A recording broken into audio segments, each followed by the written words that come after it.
And in comes Ariane, a therapist for entrepreneurs. Yes.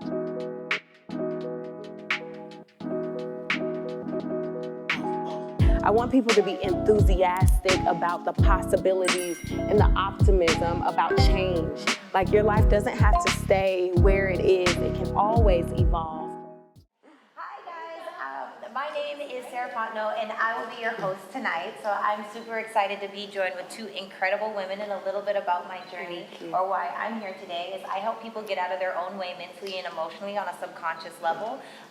We were just talking about how society is always saying, get to the bag, get to the bag, get to the bag. Well, stop telling people to get to the bag when they have not first gotten to themselves. Yes. And a lot of the times we don't even understand the relationship that we have with ourselves is what's keeping us pigeonholed in a place that we don't want to be. Exactly. So breaking out of those cages and really becoming who it is that we want to be, bridging that gap, is the thing. So that's me. Super excited to be joined today by Ariane and Talia. But Ariane, why don't you tell everyone a little bit about yourself? Yes, absolutely. Thank you guys for having me. My name is Ariane Camille. I work as a therapist and a emotional wellness coach to entrepreneurs. I'm the founder of Emotional Exchange, which is not only my business and my brand, but is also a platform that I use to create safe spaces in any room that I'm in. So I'm very excited to be here and bring some positive energy and hopefully some gems to encourage more people to go to therapy. Yeah. Yeah. Yay. Hi everyone, my name is Talia. I love that you talked about the hustle and getting the bag, because I am like a jack of all trades, multi-passionate entrepreneur. I'm a flight attendant, a therapist, event coordinator. I feel like I do it all, and so I really respect entrepreneurs that have to go out there and do the hustle. This world is expensive, and we all want to make a name for ourselves. And so I really talk a lot about burnout, self-care, taking care of yourself first, putting on your oxygen mask first, all of those things, and just really excited to help break the stigma around mental health tonight. Yay. I love it, I love it. So we're going to dive right in, and I'm going to start firing off some questions, and I think we're probably going to have just a healthy dialogue overall. And if you guys at any point have any questions or you want to chime in, raise your hand super high, and as soon as the point is made, we'll make sure to get to you guys. Start off by saying, my name is, and my question is, and we'll get to you right away. Cool, you guys here? Yes. Are you guys ready for the time? Yes. Are y'all here for real? Yes. I'm like, look, I see people that are not I'm responding. here. I'm here. We gonna get some energy in this Yes. room. Is that okay? Yeah, I'm here for that. Y'all are here, that makes me feel good. So I love, because we were kind of talking earlier, ladies, and we were saying how, has anyone here ever been like, why am I so tired? Or do we know those people? I know for me, Yes. I have. But there are very clear, I'm learning, there are very clear signs of depression. There are very clear signs that it may be time for you to actually get therapy. Has anyone ever wondered, like, maybe I should see a therapist? Anybody know those people? Been there. No one in here. Yeah. That's been me. I'm in therapy. Yeah, me too. But do we know those people where it's like, maybe it's time? You were saying how there are absolute signs, the both of you were saying there are signs that it might be time for you to speak to, seek out, or have a therapist. What do those signs look like? Yeah, absolutely. We were talking earlier, and I was saying that, if you find yourself oversleeping, then that could be a sign of depression. If you're sleeping to the point where you're missing out on opportunities, where you're sleeping too much to showing up for work late, or you're canceling plans with girlfriends, canceling things that you really want to do to sleep, then that could be a sign of depression. There's also like headaches, if you're getting headaches or body aches, or find yourself like having sickness, or anxiety comes and shows in very different ways. So it's important to pay attention to your body, and I want people to understand that those things could be connected to your mental and emotional health. Yeah. And something so important that we often do as people, especially as people that are very busy, is like over caffeinate ourselves. Like, let me just get an energy drink. Let me just get another coffee. Like, I need to keep going. And that is what is feeding your anxiety. And you start to feel these jitters, and you're like, oh, let me just blame it on the coffee. It's just the coffee. I just am like over caffeinated, but also it's the caffeine plus a little anxiety. So all those things that you hear about, like, let's like tone down the caffeine a little bit, there's something to it because it's actually affecting your mental health and your physical health, everything about you. Yeah. Oh, that's so Yeah. good. I'll later. There's so much to say. I love that. So you were saying earlier, Talia, about how a lot of entrepreneurs, who in here is an entrepreneur right now? Awesome. And who in here has a business already? And who in here knows someone or is the person that has experienced burnout? I wish I could live on the beach, okay? All my business would be that, right? Absolutely, every part of me. And a lot of the times we experience burnout because we're only told to do the work, do the work, do the work, do the work. And they want us to be the person. And have you guys ever noticed how we're literally all duped from our childhood? Yes. Why? Because people are asking you, what do you want to be when you grow up? What do you want to be when you grow up? What do you want to do when you grow up? Well, that's great. But what you do is connected to achievement, whereas who you are is connected to fulfillment. And so if everyone is always placing the energy and the focus on the things that you do, then it oftentimes feels empty. Exactly. Does anybody know those really miserable, ultra-rich people? Yes. Right? Yeah. And also, the ultra-rich, very happy people. We know them too, right? Yeah, absolutely. Yeah. Right? So I say that to say that inside of us really getting clear on who it is, what are the things that we can do to really get clear on that person and beat burnout? Yeah. I love that you brought up about what do you want to be when you grow up. I talk about that all the time. Like, you were asked this question when you're like in kindergarten, 5 years old, right? Yeah. Like, how are we supposed to know what we want to do for the rest of our life? And so also, as entrepreneurs and multi-passionate people, like, you're going to change a lot. Exactly. And in society, it almost feels like when you're at your 30s or at your 40s or whatever age it is, and you restart, people want to look down on that. But really, we were so young when we maybe chose the career that we wanted to be. We were in college or whatever it was, that you're allowed to change your career path, and maybe you change your career path because you burnt out. And the thing with burnout is you're going to go so hard and you're missing all these signs of how to take care of yourself because you're just trying to achieve. Because at a young age, we were taught achieve, achieve, achieve. So what can I do to achieve? Let me get a good grade on my report card. Let me get a trophy, whatever it is. Buy like, a car. yes, that feels good. And we're so taught in our soul, like, ooh, that feels good. That got me attention. Let me achieve. And so you keep achieving and you keep achieving, and then you burn out because you've achieved so much. Yeah, and you ignore such a big part of yourself. So I'm glad that you guys are talking about the childhood experiences, because I like to remind my entrepreneurs that there was a child inside of you that used to dream. Sometimes we start working and achieving so much, and we forget about the child that thought really big and wanted to do things that were unexpected and that you didn't think were possible, but you just knew that one day you were going to do that. And a lot of times we get stuck in the achievement and lose the dream. And I really try to tell my clients that it's okay to dream again and to think bigger and outside of what you see right here in with your own eyes. Like, I want people to be enthusiastic about the possibilities and the optimism about change. Like, your life doesn't have to stay where it is. It can always evolve, but you have to reignite that passion, that compassion for yourself, and just like the ability to think and do different. Like, we are adaptable human beings, and there is so much that you can do, but you have to just like envision it for yourself and reignite that childhood self that was like, one day I would, like at this time, and it's okay. It's okay to dream. I love that. And sometimes, just a small snippet.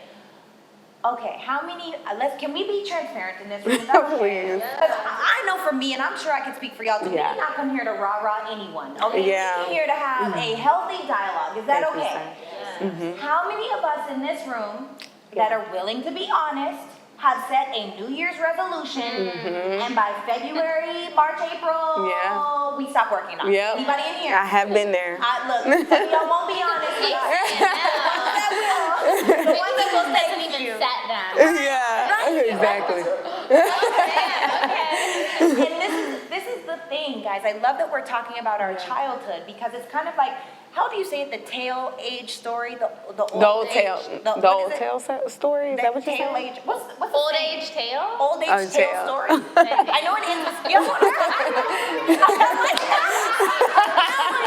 Why? You remember the answer. Is that what you guys know what I'm talking about? The tail age story? Sure. No, yeah, we get it. We're picking up what you're putting down. Yes, Okay. Well, okay, so we're gonna use real life because we all know this story. Yeah. Right? Let's say there's an 8-year-old child, and the 8-year-old child has 2 parents that have just split up. And now the child is living with mom, and on Fridays, dad is supposed to come pick up the child. Well, Right. that first Friday that dad is supposed to come at 6 o'clock, the child is sitting, waiting at the window, excited for dad to be there. At 5:30, like, I can't wait to go hang out with my dad. Yeah. 6 o'clock comes, dad's not there yet. Child is like, no problem, dad's a little bit late.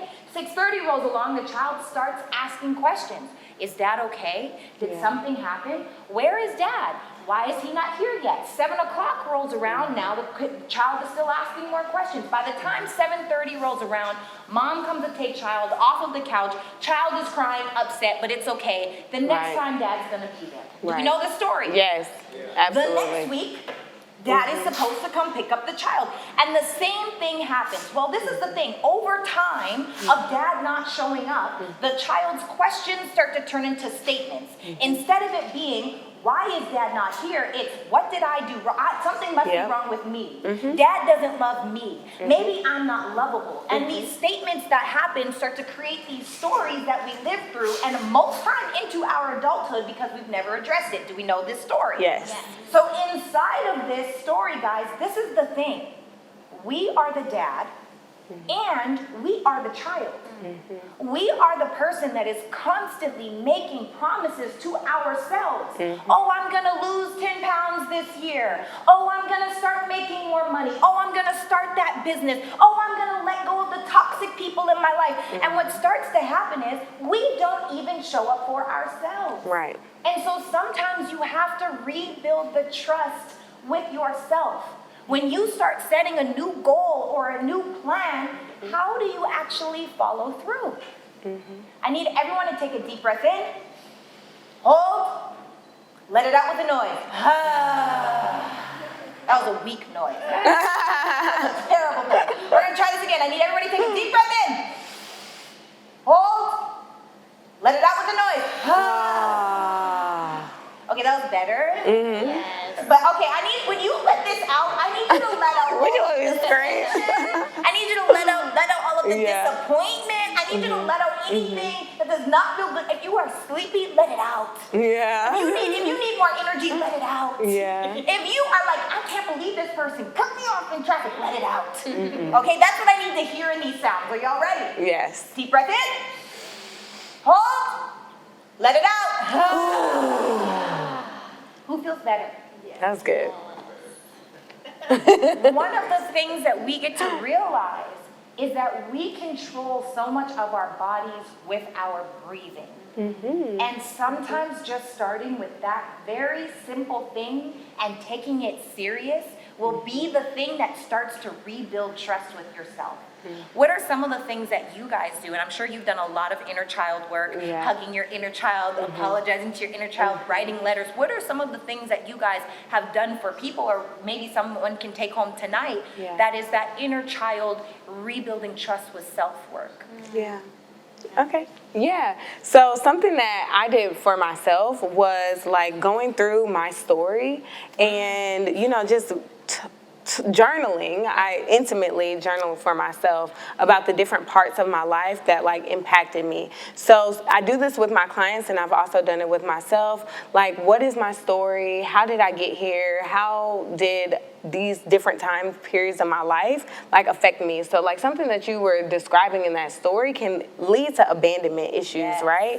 And if you've ever been a person whose parents had financial issues and you depended on them to show up financially in some type of way and they weren't able to do that, that pattern can also create abandonment issues for you because you were depending on your parent and they didn't follow through. So something that I did for my own inner child work was just talking about my journey of being someone who had to get a job at 14 years old. What did it look like? How did I feel in that space? What did my life look like in elementary school when I felt like my parents were on top and they were doing all of these things, and where did that shift go, and like how did I like work through that, and how is that reflected in my achievement goals now? Like, I'm someone who's constantly always working 3, 4, 5 different jobs or responsibilities and roles, and that wasn't something that just birthed out of me. And I like to tell people that a lot of your behaviors now today as an adult did not just appear.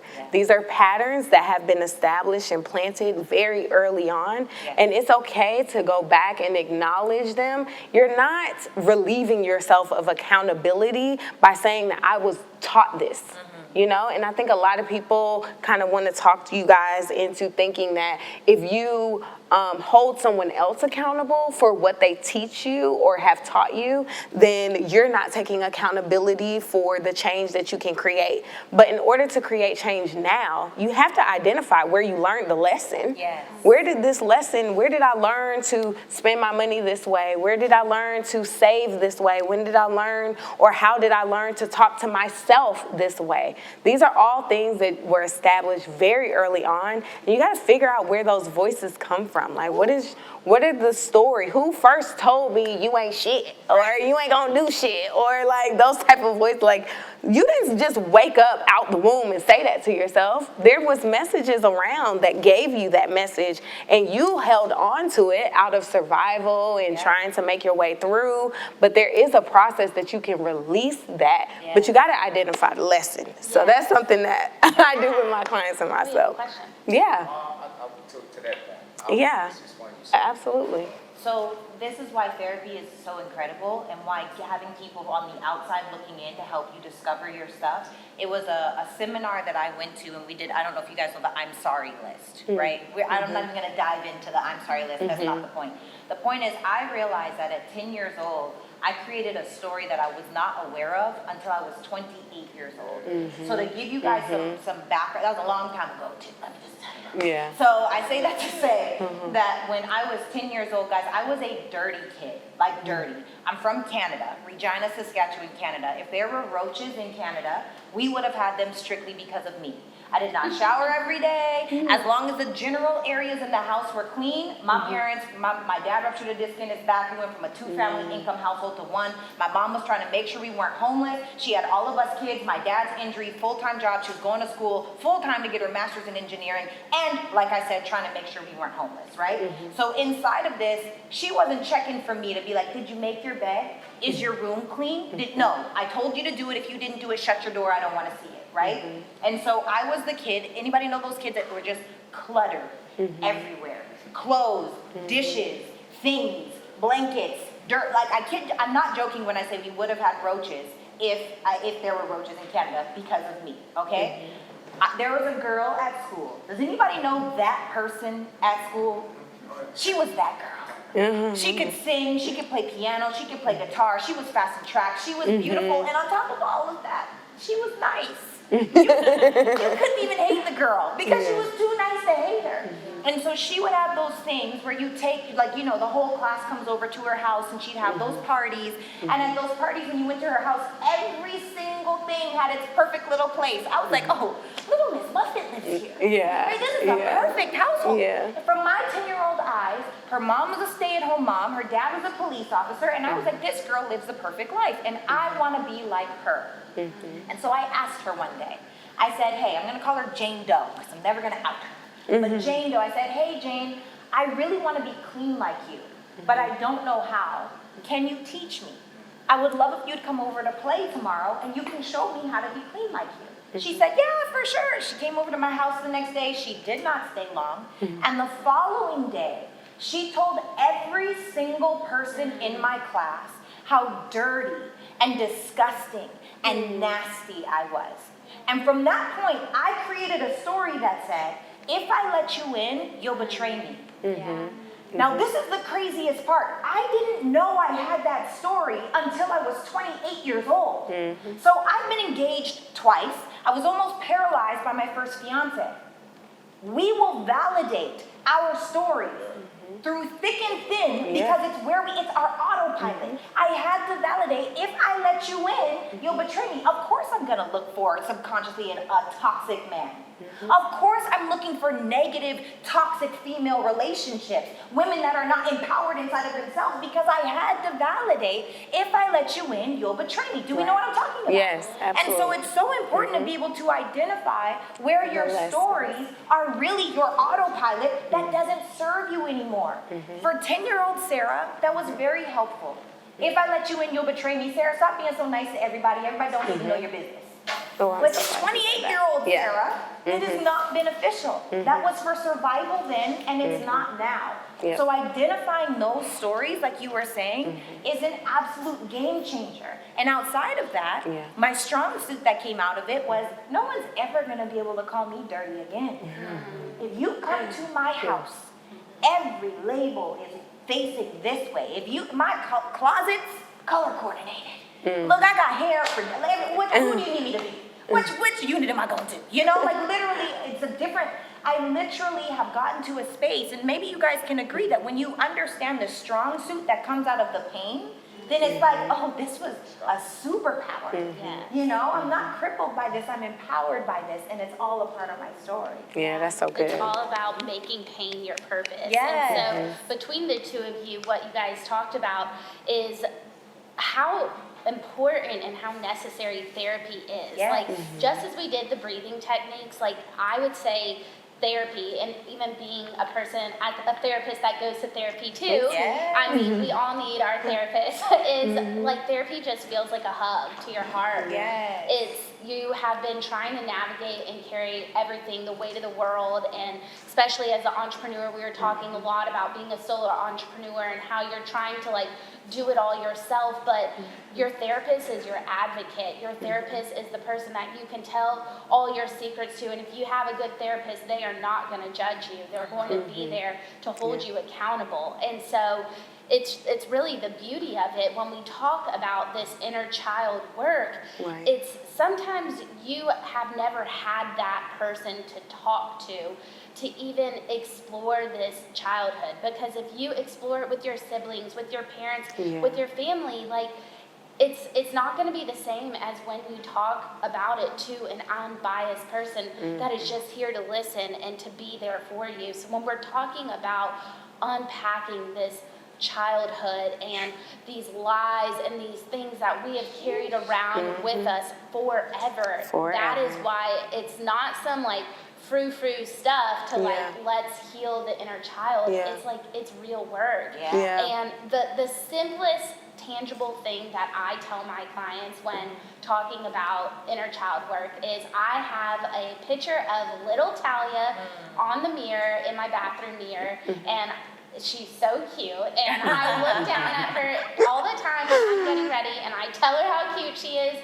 I tell her how loved she is, I tell her how proud I am and thankful that she got me to where we are today, and I'm just wondering, like, are any of you doing that? And yes, and it's the challenge of, if you cannot get yourself into therapy yet, or if you can't, like, don't hold any more lies or obstacles in the way.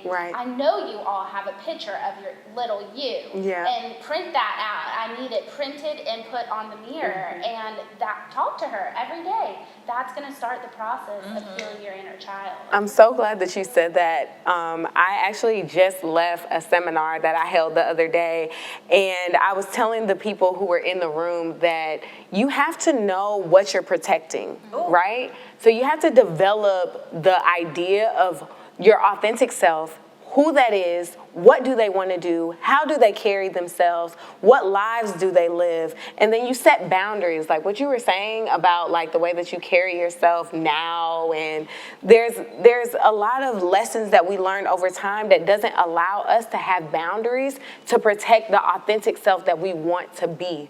So it's important to identify, who is this person, how do they show up in the world, what do they want to accomplish, and then you set boundaries to protect that person. person. So when you said like baby Talia, I thought about like, wow, now you get to protect your dreams.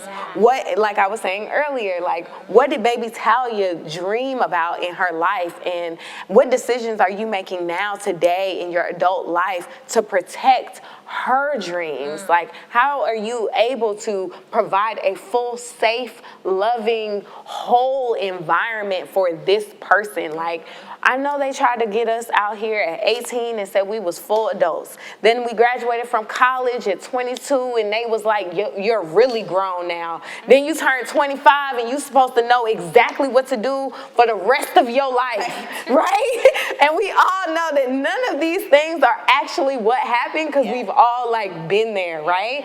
But you still get the opportunity to protect whomever that was inside of you before the world came and beat you up. Yes. It's not over. You got breath.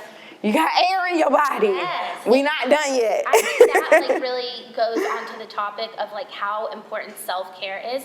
I had a client recently that when I was asking about their self-care practices, they were telling me about like their nails and that kind of stuff, like going to the spa and all of that. And so I think it would just be really important for us to all kind of share what are self-care practices, because it's we're never above explaining what self-care practices are, because this client truly, you know, it's called psychoeducation, and we are teaching our clients about this. And maybe you didn't have the role models, or you didn't have the educators in your life to tell you how to protect little Talia, little whoever, and these are your boundaries, and boundaries is a part of self-care. Exactly. So, yeah, do you want to Something I love to do is slow it down.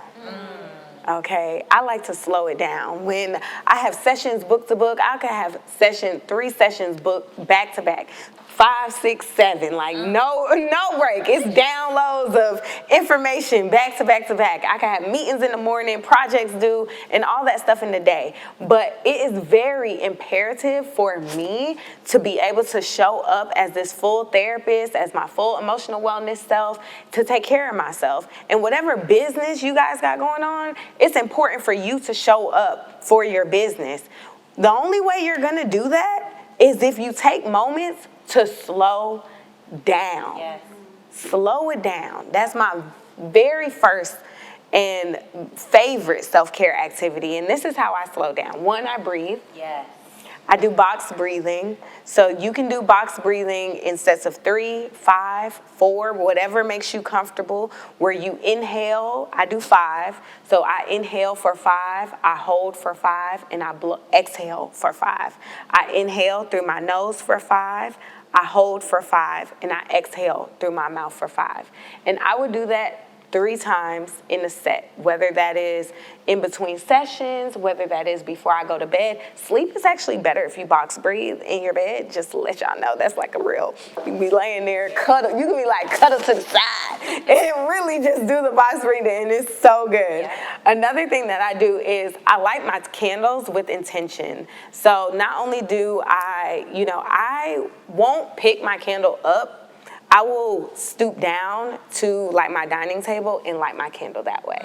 And I watch the flames, and I just like sit there. And then my Palo Santo, if anybody has ever lit Palo Santo before, it takes a second to actually light. Like, you gotta hold the flame there, and you gotta turn it around and turn it this way.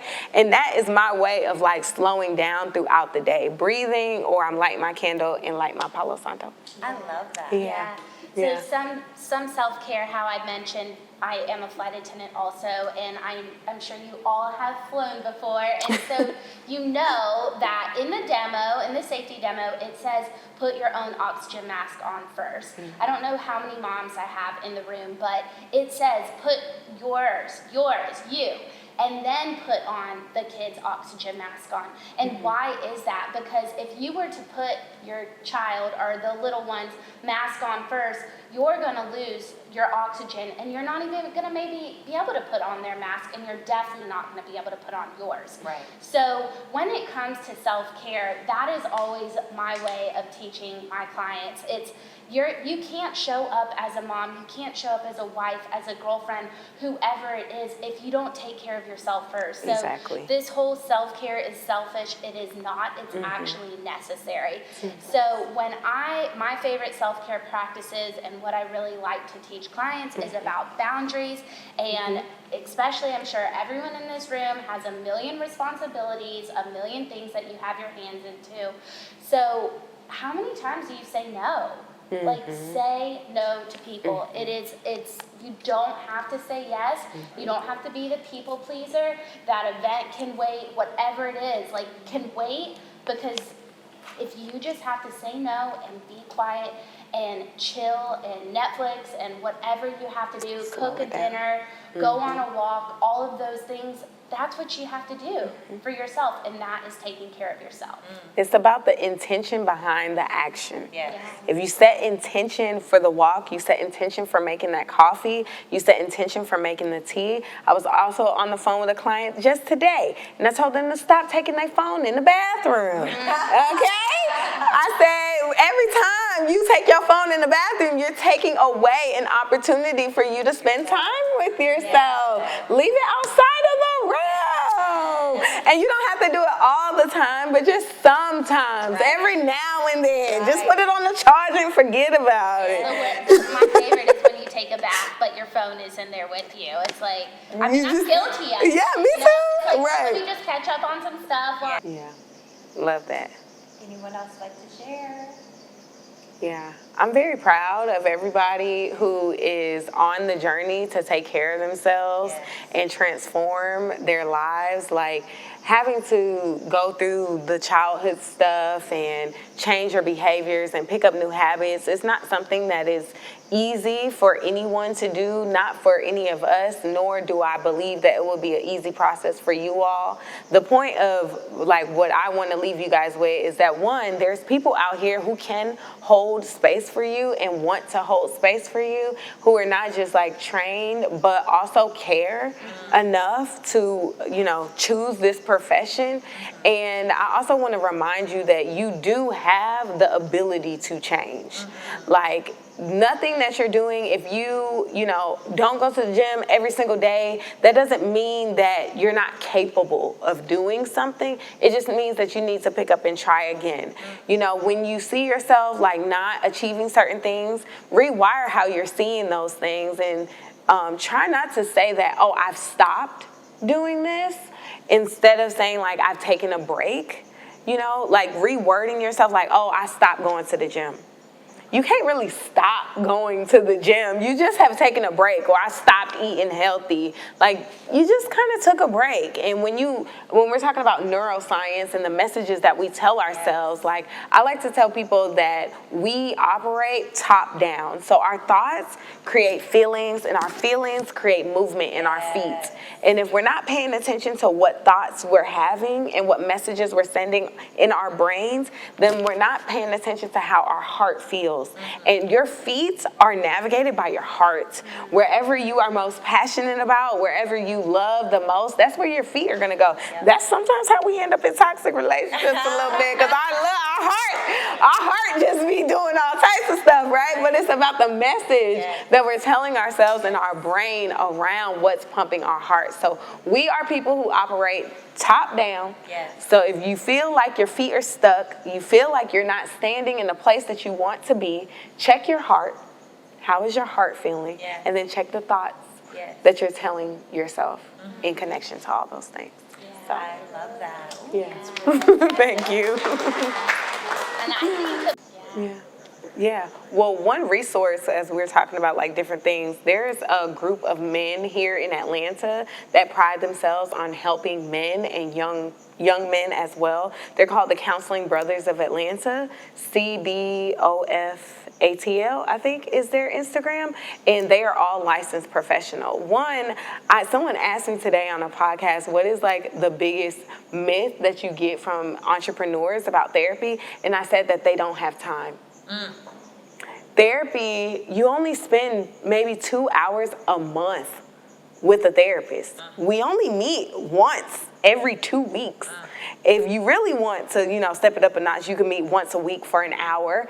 But I believe that you do and can make time for 2 hours out of your month to spend with someone to prioritize your wellness. And a lot of us are virtual now. You can take the call from your phone, from anywhere that is quiet, from your car even. I know I have parents who literally go outside in their car because their house is like parent, mom, all that other kind of stuff. So they take their calls in their car. So it's very convenient for you. Now, if you are, I'm also going to drop a resource. If you're looking for a therapist, Counseling Brothers of Atlanta, they're literally a men of psychologists and counselors. Also, psychologytoday.com is also a way that you can find a therapist on there, and you can literally put in your zip code, what ethnicity you're looking for, what sex you're looking for, and they are right there at your fingertips. And something that you can do for yourself as you are processing is identify those boundaries that I was talking about earlier, like who is the person that I want to be? What am I doing now to protect that person? And what am I not doing? Like, can I give a moment of honesty saying that these decisions over here really don't feed this person that I'm trying to be over here? And these are the things that I want to accomplish. And in order to do that, let me keep it real. I'm going to have to stop doing this, or I'm going to have to do this in order to be that person. So that will help with getting to know yourself in your transformative state, because that's what I hear you saying. Like, I'm at the point where I want to be my best self, and I don't necessarily need to go back on the childhood stuff. And another tip I want to say is that therapists, especially ones who are good, they're going to meet you exactly where you are. They're not going to, go ahead, Talia. If you told, like what you said was so beautiful, so vulnerable, if you told that to your therapist, they would 100% respect meet you exactly where you are and would be like, okay, cool, we don't need to go into all the childhood stuff. He doesn't need that. We're going to start with the person that you are today and your future and moving forward. And also, they would take into account, like, just the things that therapists can hear because they are trained professionals. They're going to hear that it's a little hard for you to ask and talk and speak to someone because you didn't grow up that way. And so they're going to take that into consideration. So I think where you're at with those resources is like a beautiful place to start. For sure. I love that. Yeah. For boundaries, I just want to say a book reference. If you guys are like, she's talking a lot about boundaries, and I don't even know how to set boundaries, there's a really great book called Set Boundaries, Find Peace. Such a great book, and it comes with a workbook as well for you to have an opportunity to identify. You get to take an assessment to see, are my boundaries strong, weak, or just absolute, They rusty. Yeah, they tetanus. We got and you get to take that assessment, and then working through that workbook, you really get to identify what boundaries do you need to set, where do I need to go from here, how do I make them stronger, and then how do I reinforce them? Because when you start setting boundaries with old people, they expect you to stay the same. So it can sometimes feel like, oh, I'm not supposed to change. No, you're supposed to change. They're just uncomfortable with it. And the way to do that is to reinforce the new boundaries that you're setting. And that's not a regular book. It's like you can flip through pages. It's not one of those that you forever going to pick it up. Mine, I probably need a new one. There's so much highlights and points, and it's recommended for anybody. I saw you had a question, Beauty. No, I just wanted to add something to what everyone was saying. You guys look beautiful, so I can tell that y'all are definitely up on the self-care. Thank you. And I'm a therapist myself. Okay, nice. And one of the biggest things. Yeah, exactly. Yeah, and it's a private space. That's first and foremost. It is private. It's confidential. You know, I know that we all have like social media presence and different stuff like that, but at the end of the day, we are ethically obligated to not share certain information. And if you ever find yourself with a therapist who plastering your information, you report them. Like, you can report them. It's okay. Yeah. I advocate for that. Yeah. Awesome. Is there anyone else that wants to add something or have any questions? We do still have 36 minutes, so if no one has any more questions or anything that they'd like to add, I do really encourage everyone in this room to meet someone new tonight. Start a conversation. Do not walk out of this door without meeting someone new. Does everyone in here know each other? No. Perfect, because this is the thing. You never know the person that can absolutely change your life. Yeah. So yeah, normally we would make sure to invite you guys back. So I don't know how many of you guys know who I am. For those of you who do know who I am, say nothing, but if you don't know who I am, I'm Alex. I'm the VP of Operations here for the Bakery Cowork Business Suite. So it's under Mary's business umbrella. I run it, right? And so we try to do these things very intentionally. Yusra runs the Bakery Cowork, and she's so committed to making sure that you guys get things that are super valuable. Yeah. And can we give it up to this? Yeah, that's good. For those of you who are not members, right, please join. And I'm not saying please join because like one of those for the cost of a cup of coffee things, right? I'm not saying that. I'm saying it because like sincerely, one of the most valuable things that you can get from this and the co-working suite that we have, whether it be this, Girl Mob Museum, or any of the other stuff that we offer, is community, right? And so some of these conversations don't happen at home. They don't happen in your upbringing. And sometimes you don't know what you don't know. Right, exactly. And so one thing that I'm really proud of is like the reality that as you guys let us know what you need, we sincerely try our best to go out and figure it out. And sometimes what you need is exactly what we need too. I promise you, I'm not planning on working the devil with that. But, right? So give me the opportunity to either join and tell a friend and tell a friend to tell a friend. Like sincerely, the best thing that you can do to help our community is to keep on pouring into it. If you can't join, that's super cool, but please leave feedback. Talk to somebody, meet somebody, right? And thank you so much for being here. Thank you, Alex. Thank you, guys. Thank you all so much. Thank you. Thank you. With that being said, for any of you who are non-members, this is your first time joining us, I'd be more than happy to take you on a tour and kind of show you all the things that we have here at the bakery and the different spaces and things that we can do. I have a question. Oh. Can you guys share your social media? Oh, thank you. My girl Saya was literally just telling me to tell y'all my Instagram. Yes, Yeah. mine is at Takeoff with Tal. So take off the word with TAL. That makes so much sense now Yes, that I know that you're a flight attendant. Taking off and also taking off to our best flight. I love that. I love that. Talk with Tal. Yes. Yeah. Yeah. Yes, and send me a DM too, so I'll read them and I can follow you back and connect on there. Yeah, y'all, it completely slipped my mind. I have a whole workbook to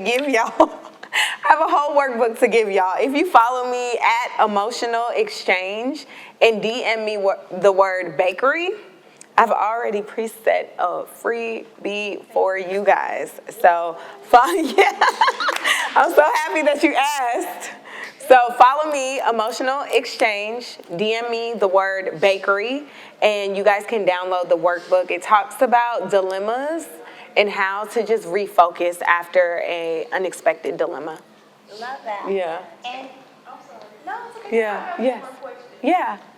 So, what are some things that, outside of self-care, what are some things that you feel like is important when it comes to setting boundaries? Because we oftentimes we hear the word boundary, but it's not really elaborated in a way that people can really understand, okay, what is it exactly boundaries? Is it cutting people off? Because I notice that a lot of times people have this misconception of if they cut people off, their life just gets better, they just become a millionaire overnight. It's just like you can find yourself going into a depression actually by cutting people off and setting certain boundaries that doesn't need to be You want to answer? Sure. there. Okay. So, yeah. You can answer. Go So ahead. for me, what boundaries mean is integrity with yourself. And anyone that is not inside of that integrity with you, they can either fall to the wayside or they can rise to the occasion. And you only get but so many times. And this is the thing too, because when it comes with setting boundaries with people, no one goes 0 to 100 overnight. No one's gonna change or overnight, just like you're not changing overnight, just like I'm not changing overnight, right? So as we're evolving into these new people, it's our biggest and greatest opportunity to have compassion for ourselves and others while still reinforcing and staying inside of integrity with self. Because I don't know if you guys can relate, but I'm sure a lot of people can. When I get to a space where I'm wronging myself, guilting myself, shaming myself, all of those things to myself that are Letting negative, myself down. it's because I was outside of who I know myself to be.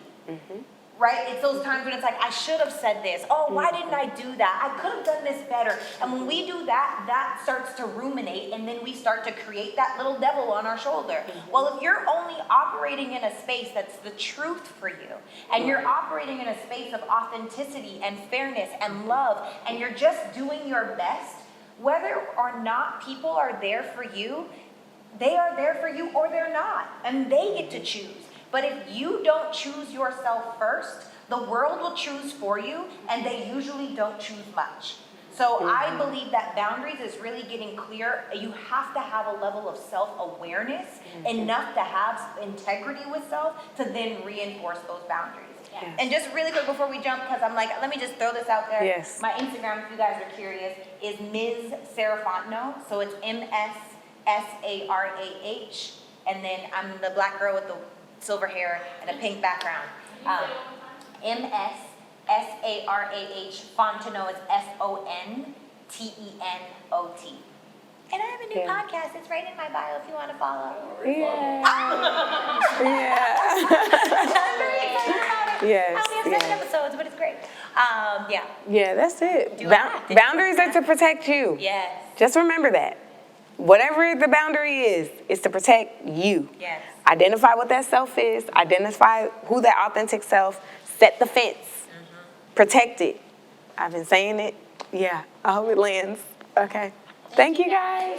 Thank you. She has shined her light on me so much that I am brighter. And I wanted to share that with you guys. When I say this woman has made me the woman that I am and has given me the confidence for me to stand in my own too, this is the one, okay? So I'm gonna let her introduce herself.